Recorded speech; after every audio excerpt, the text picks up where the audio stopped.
एक तरफ आतंकवादियों को पालने वाले देश पाकिस्तान को आईएमएफ ने $1 अरब का कर्ज देने का कर लिया फैसला, तो वहीं दूसरी तरफ अब भारत में तमाम राजनीतिक पार्टी और कांग्रेस की खुल चुकी है पोल और अब बुरे फंस चुके हैं राजदीप सरदेसाई। दरअसल आपके लिए बता दें कि जहां एक तरफ आईएमएफ ने आतंकी पालने वाले पाकिस्तान के लिए $1 अरब का कर्जा देने के लिए हामी भर दी है, तो वहीं दूसरी तरफ बिना चीजें और तथ्यों को जाने आज भारत में बैठे कांग्रेस के तमाम पत्रकार और कांग्रेस की पार्टी उठा रही है मोदी सरकार पर सवाल, जहां पर अब इनके असली रंग सामने आ चुके हैं। राजदीप सरदेसाई ने पोस्ट करते हुए लिखा है कि भारत ने आईएमएफ कार्यकारी बोर्ड की बैठक में पाकिस्तान को ऋण देने के लिए मतदान से परहेज किया है और इसीलिए पाकिस्तान के लिए ये कर्जा दिया गया है। और यहाँ पर राजदीप सरदेसाई ने एक और सवाल करते हुए कहा कि हमने इस्लामाबाद के खिलाफ मतदान क्यों नहीं किया, जबकि इसमें दाव शामिल थे। और एक तरफ राजदीप सरदेसाई इस तरीके के सवाल उठा रहे हैं, वो भी बिना चीजों के जाने।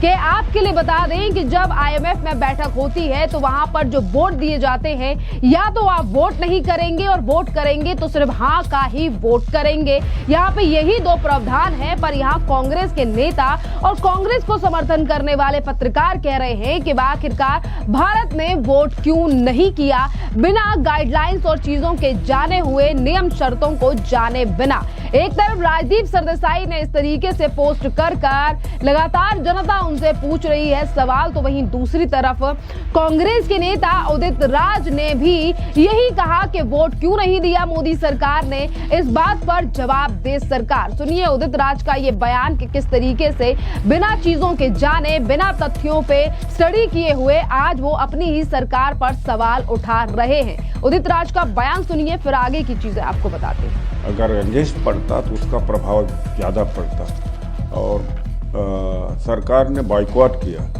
और अप्रैल से ही कांग्रेस पार्टी कहती जा रही है कि आईएमएफ का जो लोन है वो मंजूर नहीं होने देना चाहिए पाकिस्तान को, क्योंकि वो पैसे का दुरुपयोग होगा।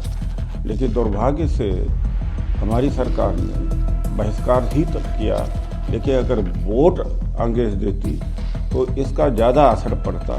पता नहीं किन परिस्थितियों में सरकार ने ऐसा किया, सरकार जवाब दे।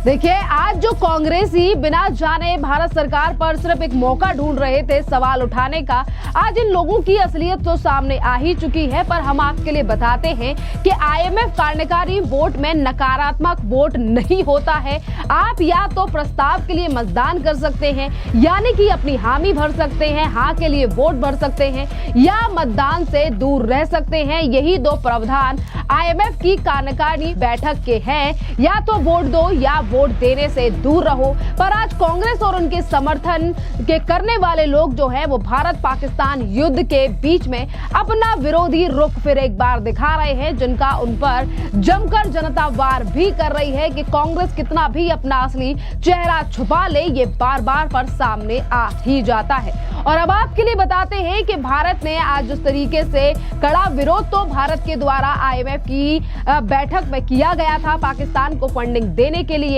पर मतदान के समय पर आखिरकार भारत जो है वो गैर हाजिर क्यों रहा।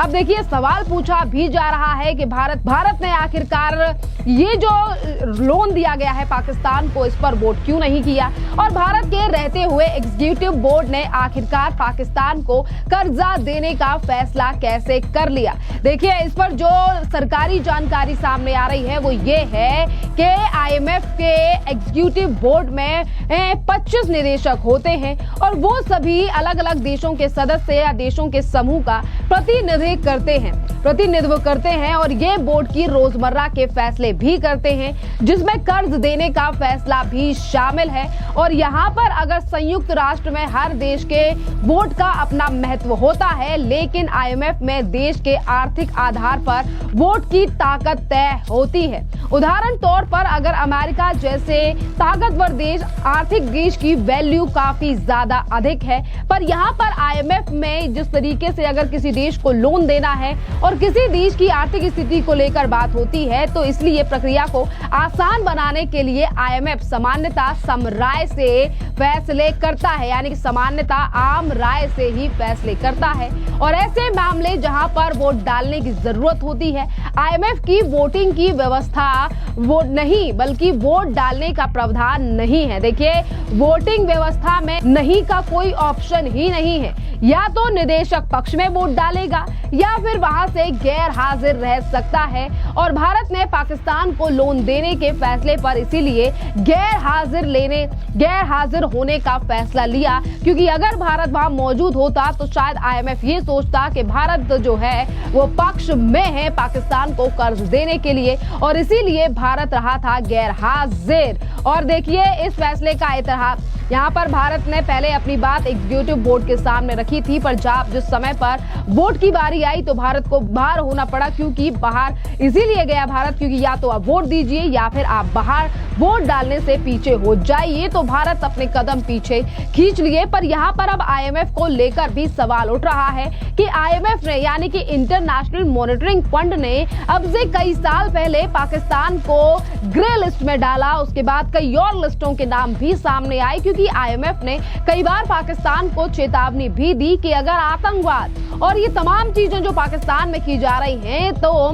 इसके चलते IMF पाकिस्तान को फंड नहीं देगा। और आज जब इतने ज्यादा मासूमों को मार रहा है पाकिस्तान, आए दिन भारत के ऊपर कोई ना कोई हमला करने की वो कोशिश कर रहा है, तो इन तमाम चीजों पर भी इन तमाम चीजों को देखते हुए भी IMF ने जो फंडिंग पाकिस्तान के लिए दी है इसका भी जमकर विरोध हो रहा है। और आपके लिए बता दें कि भारत ने अपनी आपत्ति ये जो बैठक हुई थी यहाँ पर जताई थी। भारत ने ये तक कहा कि पिछले 30 से 28 सालों तक पाकिस्तान की मदद, किस तरीके से पाकिस्तान ने आतंकवाद की मदद की है, इनमें पिछले साल में जो है वो पाकिस्तान ने कहीं पर भी सुधार नहीं किया है। पाकिस्तान ने कभी भी गंभीरता से नहीं लिया है पाकिस्तान को। और भारत ने इस बात पर भी पुरजोर ढंग से मुद्दा उठाया कि पाकिस्तानी सेना आर्थिक मामलों में हस्तक्षेप करती है, जो पारदर्शिता, नागरिक अधिकारी और सुधारों को कम करता है। भारत किसी भी ऐसे देश को फंड देने के खिलाफ है जो सीमा पर आतंकवाद को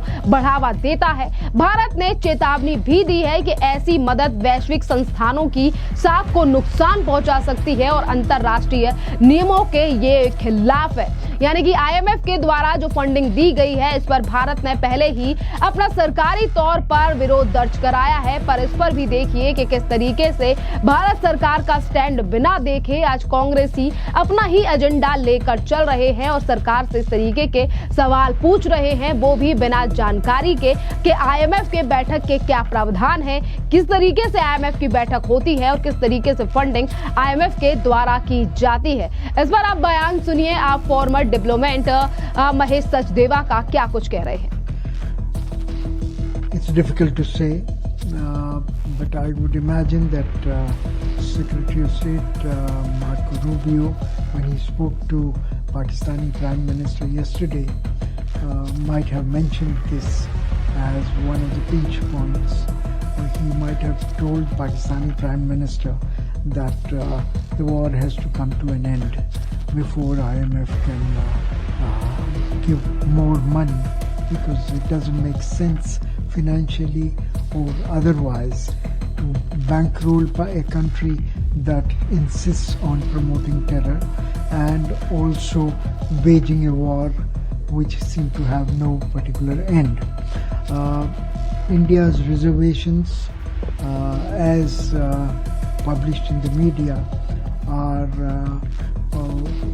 well warranted, because we are the victims of this profligacy of funds being used to promote terrorism, to have huge militias being funded, being promoted and being provided with various weaponry. It has also meant that Pakistani armed forces remain as one with the primary take on Pakistan's financial resources. All this cannot bode well for a country that needs IMF to bail it out.